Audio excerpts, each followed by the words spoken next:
یہ بھی میری ترقی درجات کا سبب ہے. سبحان اللہ. میں اس کے ساتھ گزارا کر رہا ہوں کہ اللہ نے میرا نکاح اس کے ساتھ رکھ دیا تو میں اس کی دیکھ بھال بھی کرتا ہوں, اس کو خرچ بھی دیتا ہوں, اس سے پیار بھی کرتا ہوں.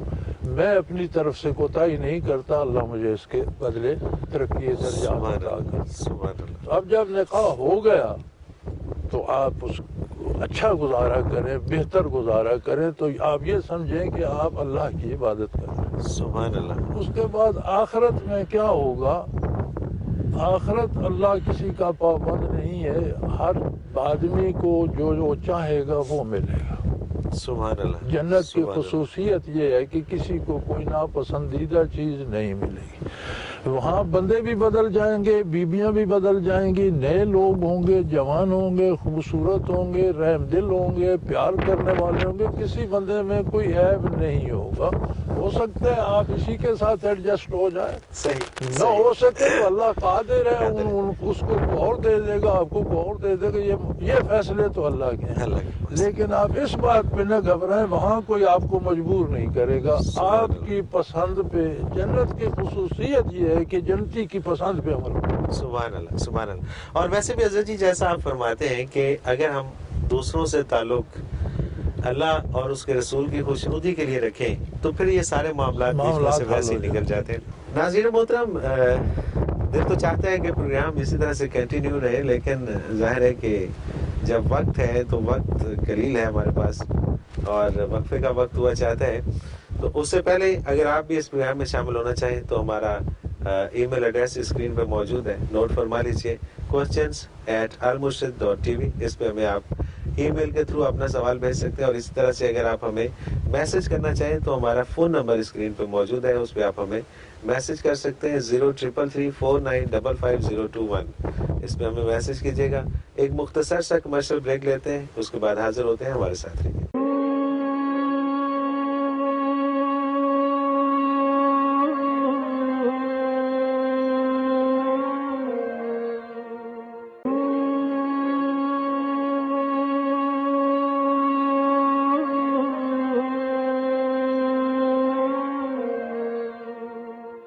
پروگرام میں ایک بار پھر خوش آمدید ناظرین, اور آپ کے سوالات ہیں رہنمائی کے لیے ہمارے ساتھ موجود ہیں ہمارے بہت ہی محترم جناب حضرت امیر محمد اکرم عوان صاحب.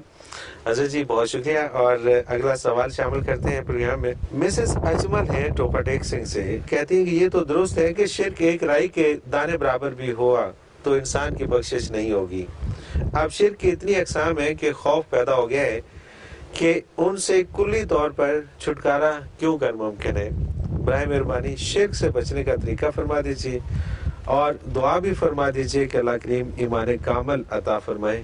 شکر گزار ہوں گی. اللہ کریم مہربانی کرے, اللہ کریم ہدایت دے. لیکن شرک سے بچنا کچھ مشکل نہیں ہے. ٹھیک بات. ہماری سمجھ کا فطور ہے. جیسے پہلے عرض کیا جا چکا, اگلے ایک سوال میں گزر گیا کہ دنیا کے وسائل کو بطور سبب, بطور وسیلہ تو آپ اختیار کریں, نتیجے کی امید اللہ پہ رکھیں تو شرک نہیں ہوتا. شرک نہیں ہوگا. بڑی آسان سی بات ہے. اور یہ اس پروگرام کے شروع ہونے سے پہلے میرے لیے بھی مشکل تھا, لیکن اس پروگرام میں آپ نے جو کچھ بھی آپ کرتے ہیں اس میں دو قاعدے ہیں کہ جو وسیلہ اختیار کرتے ہیں وہ شرعن ناجائز نہ ہو, شرعن جائز ہو, اور پھر اس کے بعد نتیجے کی امید اللہ پہ رکھے. بالکل کوئی شرک نہیں. بالکل صحیح. شرک تب ہوتا ہے جب ہم اپنی امیدیں غیر اللہ سے وابستہ کر لیتے ہیں. ٹھیک. تو بعض اوقات ہماری عبادت بھی شرک بن جاتی ہے جب ہم چاہتے ہیں کہ میں لمبے لمبے سجدے کروں اور لوگ اس سے خوش ہوں اور میرے عقیدت مند ہوں, تو وہاں اللہ کی رضا تو نہ رہی, لوگوں کی رضا مطلوب ہوئی, تو شرک یہ بھی ہو جائے گا. یہ بھی شرک ہو جاتا ہے. ٹھیک. یعنی نماز بھی شرک ہو سکتی ہے, اور آپ قتال بھی کرتے ہیں, میدان کارزار میں بھی ہیں اور اللہ کی رضا کے لیے لڑ رہے ہیں اور دینی حدود کے اندر لڑ رہے ہیں. شرعن کوئی واجب القتل ہے اس کے ساتھ لڑ رہے ہیں, حکومت کی ایما پہ لڑ رہے ہیں, تو وہ قتل بھی عبادت ہو جاتا ہے. سبحان اللہ. سبحان اللہ. یعنی جو کام شریعت کے مطابق اور اللہ کی رضا کے لیے ہو, تو اصل انسان کا حوصلہ بڑا تھوڑا ہے, اسے اللہ پہ اعتماد نہیں آتا. میرا یہ تجربہ ہے, کوئی بندہ آ جائے نا جی کہ فلاں کام ہے تو کسی کو فون کر دو یا چٹ لکھ دو تو وہ مطمئن ہو، ہاں اس کا کام نہ ہو وہ بعد میں بھی کہتا رہتا ہے انہوں نے تو فون بھی کیا تھا۔ بالکل ایسے ہی۔ اگر کسی سے کہہ دو کہ میں تمہارے لیے اللہ سے دعا کرتا ہوں کہ اللہ تمہارا کام کر دے تو ناراض ہو جاتا ہے کہ بس جی وہ میرا تو نہیں کیا۔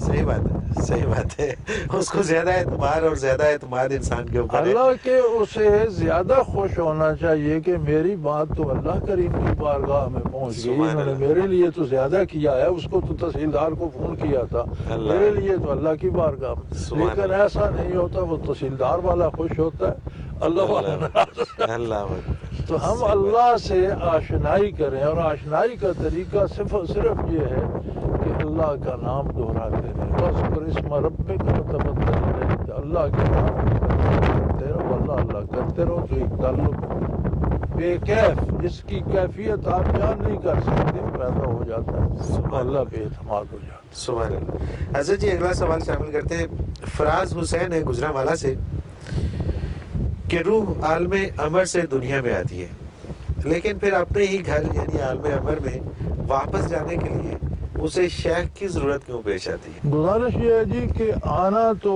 اس کا ایک لمحے میں باذن الہی ہو جاتا ہے، صحیح، جانا اس کے لیے امتحان ہے۔ ٹھیک، آنا تو اس نے باذن الہی اپنے وقت پہ ایک لمحے میں آ گئی، جب فوت ہوتی ہے تو جہاں جانا ہے وہ بھی ایک لمحے میں چلی گئی، لیکن درمیان میں جو وقفہ ہے وہ انسان کی آزمائش ہے کہ اس میں وہ صرف وجود کو پالتا ہے یا روح کی ضروریات بھی پوری کرتا ہے، روح زندہ بھی رکھتا ہے یا مر جاتی ہے۔ روح کی زندگی ایمان ہے، ایمان کھو دیا تو سمجھو روح تو مر گئی۔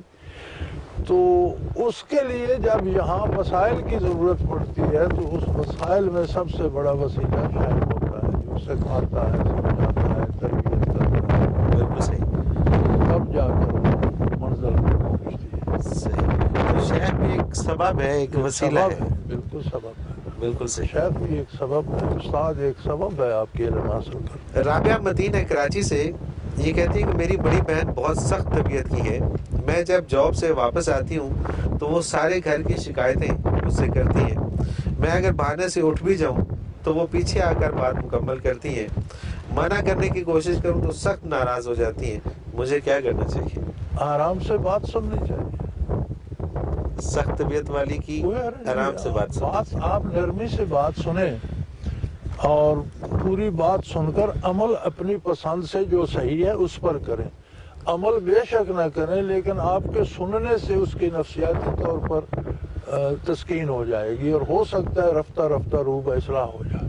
بالکل صحیح۔ اور اگر آپ اس کی باتیں اس طرح آج میں چھوڑتی رہیں گی، نصف بات سنی چھوڑ دی تو وہ اس میں اور چڑھ کر شدت آئے گی، وہ اور زیادہ شکایتیں کرے گی، تو آپ بڑے آرام سے آپ اس کی بات سمجھ نہ رہی ہوں، سن رہی ہوں، صحیح، اس کو یہ لگے اسے لگے کہ میری بات بات سن رہی ہے، صحیح۔ بات سن کے اس کی تسلی کر دیں کہ بھئی اس شکایت کا ازالہ کریں گے، انشاءاللہ یہ ایسا کریں گے، اللہ کو چاہا تو ہو جائے گا، تو میرا خیال ہے رفتہ رفتہ اس کی بھی اصلاح ہو جائے گی۔ بالکل صحیح، بالکل صحیح۔ مسز ابرار خانے وال سے یہ کہتی ہیں کہ جی مولانا صاحب، مجھ سے نماز کے سلسلے میں سستی ہو جاتی ہے، پھر طبیعت پریشان بھی ہوتی ہے، لیکن یہ پریشانی وقتی ثابت ہوتی ہے، اگلے دن پھر کوتاہی ہو جاتی ہے، کیا کروں؟ کوئی ایسا حل بتائیے کہ نماز قضا نہ ہو۔ اللہ کو مان لیں، اللہ کو مان لیں، اللہ کو مان لیں تو پھر تو سارے مسئلے حل ہو گئے نا۔ یقین یہ کر اللہ لیں، کو ماننا اور اس میں یقین کامل لے کے آنا۔ یقین کر لیں کہ میرا اللہ ہے، اس نے مجھے پیدا کیا ہے، دنیا امتحان کی جگہ ہے، یہاں مجھے آزمائش سے گزرنا ہے، اور اس نے مجھے رحمت للعالمین نبی کی امت سے بنایا ہے، میرا نبی ہر قدم پر میری رہنمائی کر رہا ہے، مجھے کس بات کا ڈر ہے؟ بالکل صحیح، اگر ان حقائق پہ یقین نہیں ہوگا تو سستی ہوگی، صحیح، یقین آ جائے گا تو سستی نہیں ہوگی۔ نہیں ہوگی، بس وہ یقین اس کا کچھ طریقہ ہونا چاہیے کہ یقین اللہ کا ذکر ہے۔ ذکر ہے۔ حافظ عبد الجبار گکھڑ منڈی سے، حدیث پاک ہے کہ میری آنکھیں سوتی ہیں دل نہیں سوتا، اس کی وضاحت فرما دیجیے۔ انبیاء علیہ السلام پر نیند عام آدمی کی طرح نہیں آتی، ہر بندے کی نیند ناقص وضو ہے، جب بندہ سو جاتا ہے تو وضو نہیں رہتا، انبیاء کی نیند ناقص وضو نہیں ہوتی، کیونکہ انبیاء کا دل محبت وحی الہی ہوتا ہے اور وہ اتنا بیدار رہتا ہے کہ آنکھ سو بھی جائے تو دل بیدار ہوتا ہے۔ نبی صلی اللہ علیہ وسلم سو بھی جائے تو ان کا وضو نہیں جاتا، اتنی غالب نیند نہیں آتی ان کا۔ انبیاء، تمام انبیاء کو یہ خصوصیت ہے کہ ان کا دل بیدار ہوتا ہے۔ صحیح۔ اے نایت نامی ولا ینام قلبی او کما قال رسول اللہ صلی اللہ علیہ وسلم، میری دونوں آنکھیں سو جاتی ہیں لیکن میرا دل بیدار رہتا ہے۔ بے شک۔ تو یہ مقام ہے انبیاء کا، اس میں میں اور آپ داخل ہیں۔ صحیح۔ ان کے دل اتنے بیدار رہتے ہیں کہ آنکھیں سو بھی جائیں دل نہیں سوتا۔ سبحان اللہ، سبحان اللہ۔ حضرت جی، قمر زمان ہے گجرات سے، یہ سوال ان کا بڑا اہم سوال، اور یہ بھی ان سوالوں کی طرح ہے جو شروع میں بڑے مشکل لگتے ہیں لیکن ابھی تھوڑی دیر بعد آسان ہو جائے گا۔ اللہ تعالیٰ تو ہر جگہ موجود ہے، پھر اسے زمین پر اپنا گھر بنانے کی ضرورت کیوں محسوس ہوئی؟ اس سوال میں مشکل سے زیادہ سادگی بہت ہے۔ اللہ کو کسی گھر میں سر چھپانے کی، رہنے کی، دھوپ بارش سے بچنے کی ضرورت نہیں ہے۔ جب اللہ نے زمین و آسمان تخلیق فرمائے تو یہ مقام جو بیت اللہ شریف ہے یہ مرکزی نقطہ تھا جس سے زمین پھیلائی گئی۔ صحیح۔ اور اب بھی اگر آپ تقویم کے حساب سے نکالیں تو یہ زمین کا مرکز ہے۔ تو اس سے اللہ نے بندوں کو اللہ کی عبادت تو کرنی تھی، اب انہیں کوئی مرکز، کوئی سمت، کوئی جگہ تو چاہیے تھی، تو اسے اپنی ذاتی تجلیات کا معبد بنا کر لوگوں کے لیے مرکز بنا دیا کہ وہ اس طرف رخ کر کے سجدہ کریں۔ سبحان اللہ۔ ورنہ تو اللہ ہر جگہ موجود ہے۔ اب ہم یہاں چار بندے نماز پڑھ رہے ہوتے، ایک کا منہ ادھر ہوتا، ایک کا ادھر ہوتا، ایک کا ادھر ہوتا، اللہ تو ہر طرف ہے۔ لیکن اب چاروں کھڑے ہو جاتے ہیں ایک صف میں، چاروں کا رخ ایک ہوتا ہے تو اور مزیدار سی بات بن جاتی ہے۔ تو روئے زمین کے مسلمانوں کا رخ جب سمت قبلہ ہوتا ہے تو یہ تربیت بھی ہے کہ تم ایک اللہ کے بندے ہو اور تمہارا صرف رخ نہیں، تمہارا پورا نظام ایک ہونا چاہیے۔ سبحان اللہ، اصل بات۔ تمہارا مزاج ایک ہونا چاہیے، تمہاری باتیں ایک ہونی چاہیے، تمہارے دوست دشمن ایک ہونے چاہیے، تمہاری تربیت، تمہارا سارا نظام ایک ہونا چاہیے کہ تم سارے ایک ہو۔ سبحان اللہ۔ تو اللہ تو گھروں سے بے نیاز ہے، یہ تو اس نے مخلوق کے لیے مرکز بنا دیا کہ سمت سجدہ مقرر ہو۔ بالکل صحیح، بالکل صحیح۔ علی مراد جوہر آباد سے، صحابہ اکرام میں ایسے لوگ ہیں جو ایمان لائے ہی تھے کہ جہاد میں شامل ہو کر شہید ہو گئے۔ انہوں نے کوئی نماز نہیں پڑھی، کوئی روزہ نہیں رکھا، بغیر عبادت کے انہیں اتنا بلند مقام کیسے مل گیا، اور ان کا نام لے کر رضی اللہ تعالی عنہ کہا جاتا ہے؟ بالکل، یہ برکات ہے محمد رسول اللہ صلی اللہ علیہ وسلم کی صحبت کی۔ یار انہوں نے نماز نہیں پڑھی، نماز کا وقت ہی نہیں آیا، چھوڑی نہیں نماز پڑھنا۔ بغیر نماز کے کچھ ایسے بھی ہیں کہ نمازیں فرض نہیں ہوئی تھی، پہلے شہید ہو گئے، صحیح، نماز فرض ہی نہیں ہوئی تھی۔ کچھ ایسے بھی ہیں کہ انہیں سیکھنے کی فرصت ہی نہیں ملی۔ اب موسیٰ علیہ السلام کے جادوگر جو فرعون کے مقابلے میں تھے، انہوں نے کب نماز پڑھی تھی؟ کوئی نماز نہیں پڑھی۔ میدان میں انہوں نے کہا ہم موسیٰ علیہ السلام پر، اللہ پر ایمان لاتے ہیں۔ فرعون نے وہیں انہیں سولی دی، انہوں نے کہا دے، انہوں نے وہاں پورے برزخ کا منظر بیان کر دیا، انہیں کس نے بتایا تھا؟ اللہ اکبر۔ تو اگر موسیٰ علیہ السلام کی صحبت میں ان کے دل اتنے روشن ہو گئے کہ انہوں نے پورا منظر بتا دیا، تو محمد رسول اللہ کی صحبت میں آنے والے کو آپ کیا سمجھتے؟ سبحان اللہ، سبحان اللہ اللہ، عنہ تو اسے اللہ نے انعام دیا ہے۔ سبحان اللہ، سبحان اللہ۔ حضرت جی، پھر وہی ہوا کہ ہمارے پروگرام کا وقت اپنے اختتام کو پہنچا۔ ناظرین محترم، انشاءاللہ تعالیٰ اگلے پروگرام میں اسی دن اسی چینل پر پھر ملاقات ہوگی۔ جاتے جاتے آپ کو اپنا فون نمبر اور ای میل ایڈریس بتاتا چلوں، اگر آپ بھی اپنا کوئی سوال بھیجنا چاہیں اور اس پروگرام میں شامل ہونا چاہیں تو اسکرین پہ ہمارا نمبر بار بار ابھرتا ہے، اس کو نوٹ فرما لیجیے، 033349555021۔ اس پہ ہمیں میسج کر دیجیے، اپنا کوئی بھی سوال ہو ہم اس کو پروگرام میں شامل کریں گے۔ اسی طرح سے ہمارا ای میل ایڈریس موجود ہے اسکرین کے اوپر، آپ نوٹ فرما لیجیے، questions@almurshid.tv۔ اس پہ ای میل کیجیے اور ای میل آپ کی، ہم اس سوال کو بھی اس پروگرام میں شامل کریں گے۔ اس کے ساتھ ہی پروگرام کا وقت ختم ہوا۔ منور عتیق کو اجازت دیجیے، اللہ حافظ۔ لا